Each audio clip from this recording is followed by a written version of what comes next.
Hey Ganesh, let's talk about the internet weather. So the top 10 most probed ports as of yesterday, not a whole bunch of movers or shakers this week, but let's talk about them anyway. Port 23 TCP is Telnet, remains the king. 1433 is Microsoft SQL Server. 445 is SMB, which is only up 1. 8545 is down 1. I believe we've covered 8545 before on the show. Sorry? Is it Ethereum? It is Ethereum, that's right.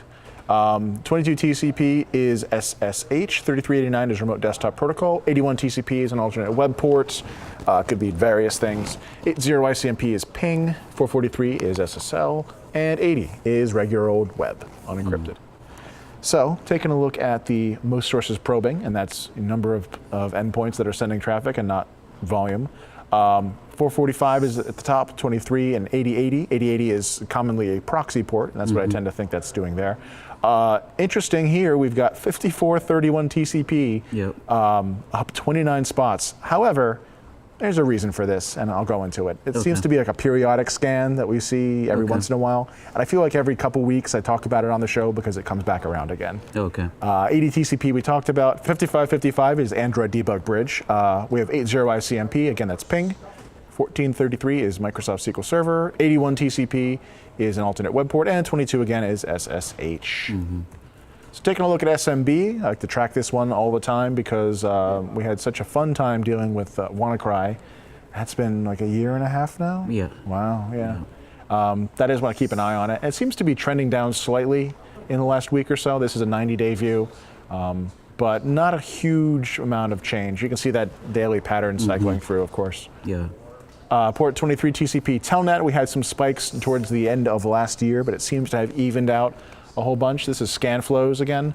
So somewhere around 800 million is where we're coming out around now in terms of scan flows. But again, not a huge amount of activity going on here, no recent spikes. This is that 5431, and you can see here that every once in a while we manage to catch one of these spikes as we're measuring. And this is Broadcom uPNP. This is another one of those bugs that people like to use for their IoT botnets.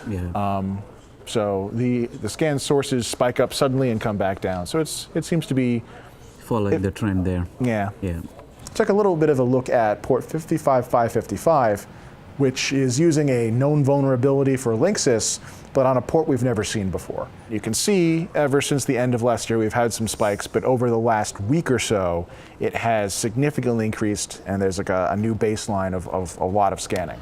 Now, most of the sources seem to be in Japan, Australia, and the US. And I took a look at our honeypots, and what it looks like it's scanning for is this tmunlock.cgi file that's a known Linksys vulnerability. However, I couldn't find any documentation showing that any Linksys devices actually expose anything on this port.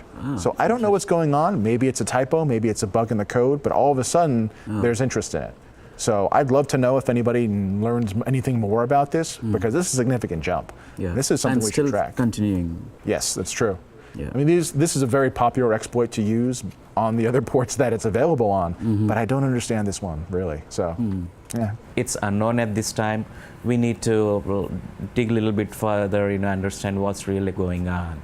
So taking a look at port 1433 TCP MSSQL, I wanted to see where the uptick started, because we had seen it back in December. I kind of wanted to see where we were at before that. So this is a 90-day view, and you can see that huge spike that we went up to around 11 to 12,000 scan sources per hour that we observed. But it wasn't as low as we thought. I was sort of measuring it around the 6th or the 7th, and where it was down at like 500 sources. But it has actually a history of some interest prior to that. So somewhere around 2 to 4,500 over time. But yeah, in the last month or so, someone's really been hammering on it hard. And I think we found some evidence that there was a bug that was being used to get admin rights on some of these servers that expose MSSQL. I think so. But I can't recollect now, but we did find something. Yep. So looks like there's still continued interest in this bug. And that's it for today. Oh, thank you, Matt.